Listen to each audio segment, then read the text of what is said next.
topic of the discussion is data segmentation using a quantitative variable. जी, जब हम data को segment करना चाहते हैं तो जिस रेफरेंस से हम डेटा को सेगमेंट कर रहे हैं वो क्वांटिटेटिव भी हो सकता है, वो क्वालिटेटिव भी हो सकता है। क्वालिटेटिव के केस में ये सेगमेंटेशन कोई ख़ास कॉम्प्लेक्स या डिफ़िकल्ट नहीं होती, क्योंकि लेट्स से जेंडर के रेफरेंस से करना है तो हमने स्प्लिट के फाइल के फीचर को हमने यूज़ किया और हमने ये कर लिया। सेलेक्ट के फीचर को भी हम यूज़ कर सकते हैं और हमने पिछले किसी लेक्चर में इसको सीखा भी था। जब हमारे पास वेरिएबल क्वांटिटेटिव हो तो ये जो डेटा सेगमेंटेशन है ये बाज़ औक़ात बड़ी टीडियस हो जाती है, बड़ी कॉम्प्लेक्स हो जाती है। तो इस वजह से इस लेक्चर में स्पेसिफिकली एक क्वांटिटेटिव वेरिएबल के रेफरेंस से हम डेटा की सेगमेंटेशन करेंगे। कैसे करेंगे? हम यहाँ पे एक स्कीम बना लेते हैं। हमारे पास एज के नाम का एक वेरिएबल है। हम उसकी जो वैल्यूज़ हैं हम कहते हैं कि मिनिमम एज से लेकर 35 ईयर्स तक हम ग्रुप 1 हो जाए और 36 ऑनवर्ड ये ग्रुप 2 हो जाए। तो अब ये देखें कि एक वेरिएबल एज का हमारे पास मौजूद था जिसमें डेटा न्यूमेरिकल फॉर्म में मौजूद है, लेकिन अब हम उस न्यूमेरिकल फॉर्म को यूज़ नहीं करना चाहते, बल्कि हम क्या कर रहे हैं कि हम उस वेरिएबल को ग्रुप्स में कन्वर्ट कर रहे हैं, सेगमेंट कर रहे हैं कि हम 35 से नीचे वालों का एक ग्रुप बना रहे हैं। लेट्स से हम उनको कह देते हैं कि दीज आर यंग पीपल, और 35 से ऊपर वाले जो लोग हैं उनका हम एक सेकंड ग्रुप बना देते हैं, उसका नाम हम दे देते हैं कि ये हमारे पास अडल्ट पीपल है। तो let's do it in SPSS। हम SPSS में इसको करने के लिए SPSS की फ़ाइल ओपन करेंगे और बाय द वे मैं ये वही फ़ाइल यूज़ कर रहा हूँ कस्टमर DBase की, ताकि हम एक रेडी रेफरेंस के तौर पे इसको यूज़ कर सकें। इसमें 133 कॉलम्स हैं और 5000 इसमें रोज़ हैं। इसी में एक वेरिएबल ये एज है जिसको मैं यूज़ करना चाहता हूँ अपनी डेटा सेगमेंटेशन के हवाले से। और इसमें आप देखें कि अगर मैं डेटा सेगमेंटेशन स्प्लिट के थ्रू करूँगा तो स्प्लिट मुझे हर एज के लिए एक अलहदा ग्रुप बना देगा, जबकि मैं तो ग्रुप अपनी मर्ज़ी के बनाना चाहता हूँ कि 35 से नीचे एक ग्रुप हो, 35 से ऊपर जो है वो दूसरा ग्रुप हो। ओके, तो यहाँ पे हम कैसे करेंगे इसको? हम ट्रांसफॉर्म में जाएंगे और ट्रांसफॉर्म में आपको बहुत सारी और ऑप्शन मिलेंगी। यहाँ पे दो चीज़ें आपको मिल रही हैं, recode into same variable, recode into different variable. मैं ये दोनों ऑप्शन आपसे बारी बारी डिस्कस करूँगा। इस वाली डिस्कशन में हम रीकोड इनटू सेम वेरिएबल करेंगे और अगली डिस्कशन में मैं रीकोड इनटू डिफरेंट वेरिएबल के ऊपर लेके जाऊँगा, ताकि हम क्लियरली देख सकें कि किस चीज़ के क्या मेरिट्स हैं और किस चीज़ के क्या डीमेरिट्स हैं। तो मैं recode into same variable click किया। जो ही मैंने इसको क्लिक किया ये वही SPSS की ट्रेडिशनल विंडो आपके सामने ओपन हो जाएगी। लेफ़्ट साइड के ऊपर आपके पास वो सारे वेरिएबल मौजूद हैं, राइट साइड के ऊपर विंडो के ऊपर कोई वेरिएबल नहीं लिखा हुआ और ये इंतज़ार कर रहा है कि हम उन वेरिएबल को यहाँ पे शिफ्ट करें जिसके रेफरेंस से हम एनालिसिस करना चाहते हैं।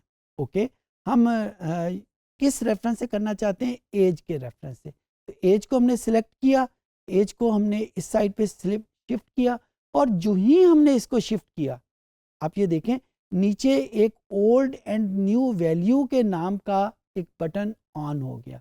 पहले ये ऑन नहीं था, पहले ये ऑफ था।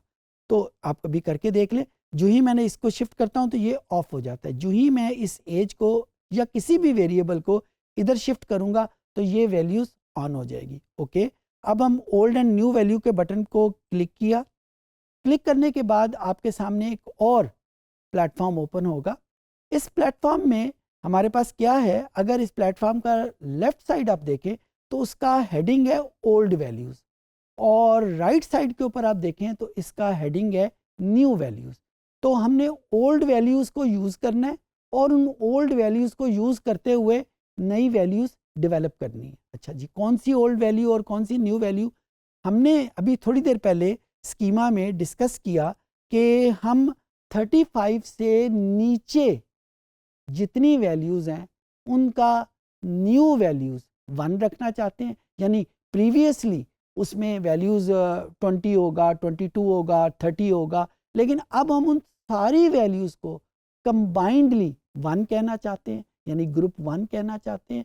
और जो 35 से ऊपर वाली वैल्यूज़ हैं उनको ग्रुप 2 कहना चाहते हैं। तो इसमें नई और ओल्ड वैल्यूज़ कौन सी हो गई?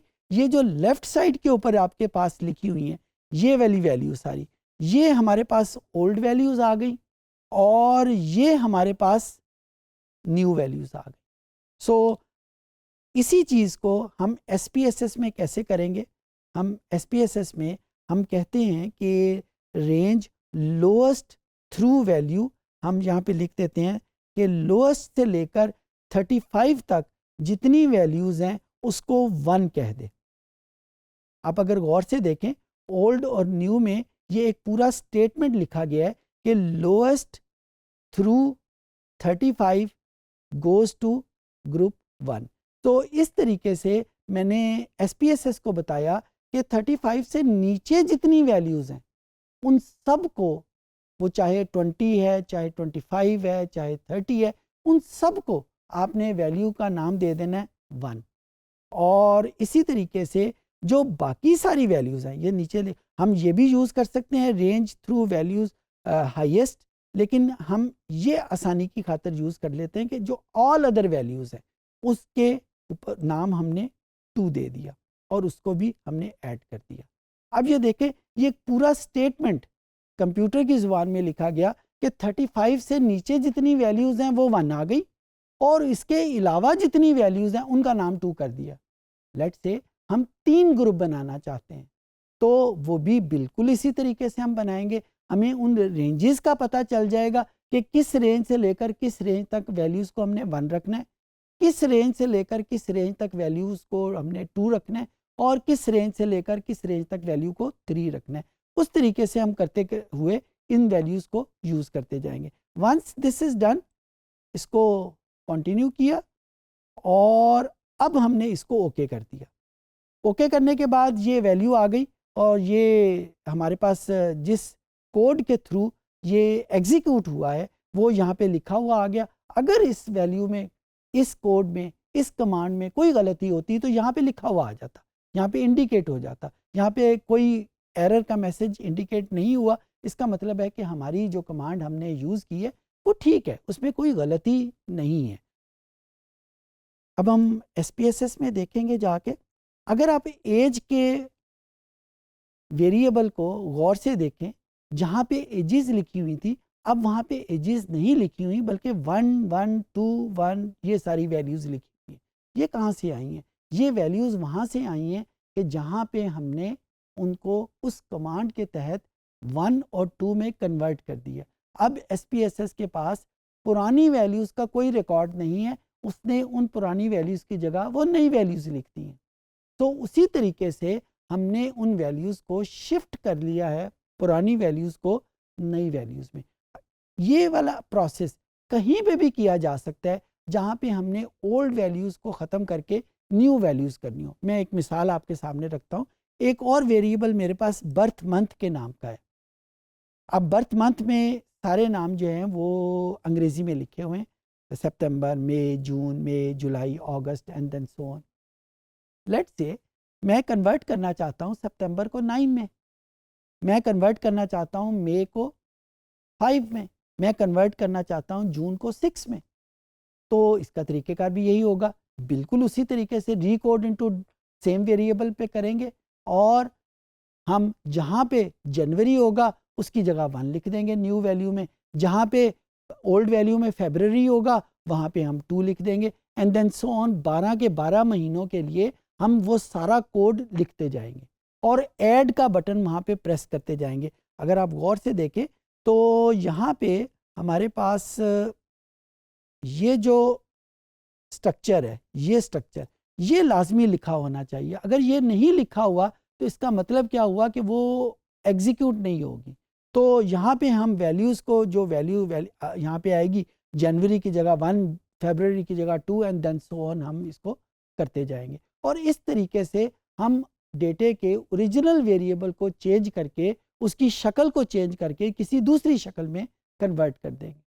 अच्छा, यहीं पे हमारे पास एक और ऑप्शन भी अवेलेबल है। अगर आप गौर से देखें तो ये ओल्ड एंड न्यू वैल्यू के नीचे एक इफ़ की कंडीशन भी मौजूद है। ये इफ़ की कंडीशन क्या है? इफ़ की कंडीशन ये है कि लेट से मैंने ये जो एनालिसिस करना है ये सिर्फ मेल के ऊपर करना है, मैंने ये एनालिसिस सिर्फ फीमेल के ऊपर करना है, तो मैं अपने डेटे को यहीं पे रिस्ट्रिक्ट कर दूंगा कि इंक्लूड केसेस जिसमें जेंडर इज इक्वल टू, ये जेंडर है, और इसकी वैल्यू अगर मैं 1 कर देता हूँ, 0 कर देता हूँ, तो अब ये एनालिसिस अप्लाई किस पे होगा? वही रिकोडिंग होगी, लेकिन किसके ऊपर होगी? जहाँ पे जेंडर की वैल्यू 0 है। इसी तरीके से मैं इस वाली कंडीशन को और ज़्यादा भी बढ़ा सकता हूँ कि मैं यहाँ पे एंड का बटन प्रेस करके मैं ये भी कर सकता हूँ कि जहाँ पे job category is equal to 2, job category मुख्तलिफ किस्म की कैटेगरीज, इसमें मैनेजेरियल जॉब है, पोस्ट डॉक जॉब है, तो क्लरिकल जॉब है, तो उसकी मुख्तलिफ कैटेगरीज हैं। आप उसके वेरिएबल व्यू के डिस्क्रिप्शन में जाके देख सकते हैं। तो ये देखें, ये मैंने आपके सामने जो कंडीशन रखी है या जो आपके सामने सिनेरियो रखा है, वो सिर्फ इस चीज़ को बताता है कि ये जो हम रिकोडिंग कर रहे हैं, ये सिर्फ रिकोडिंग हम एक वेरिएबल को कंप्लीट डेटा के रेफरेंस से नहीं कर सकते, बल्कि अगर हम चाहें कि डेटा का पहले सेगमेंट बने और उस सेगमेंट के बाद उसकी रिकोडिंग हो, तो वो उसका तरीक़ेकार ये है। तो अब इसमें बेसिकली एसपीएसएस 2 फंक्शन इकट्ठे कर रहा है। कौन से 2 फंक्शन? कि इफ स्टेटमेंट के थ्रू डेटे को सबसेट कर रहा है, और जब वो सबसेट हो गया उसके बाद वो रिकोडिंग का प्रोसेस जो है वो अप्लाई कर रहा है। सो इस तरीके से हम एसपीएसएस में मुख्तलिफ अमल इकट्ठे भी कर सकते हैं, जिस तरह यहाँ पे हमने कर लिया। ये प्रोसेस ज़्यादा कॉम्प्लेक्स भी बनाया जा सकता है, जहाँ पे हमने 2 वेरिएबल को, 2 डिफरेंट फंक्शंस को, 2 किस्म के प्रोसेसेस को इकट्ठा किया, वहाँ पे हम 2 से ज़्यादा प्रोसेसेस को भी इकट्ठा कर सकते हैं।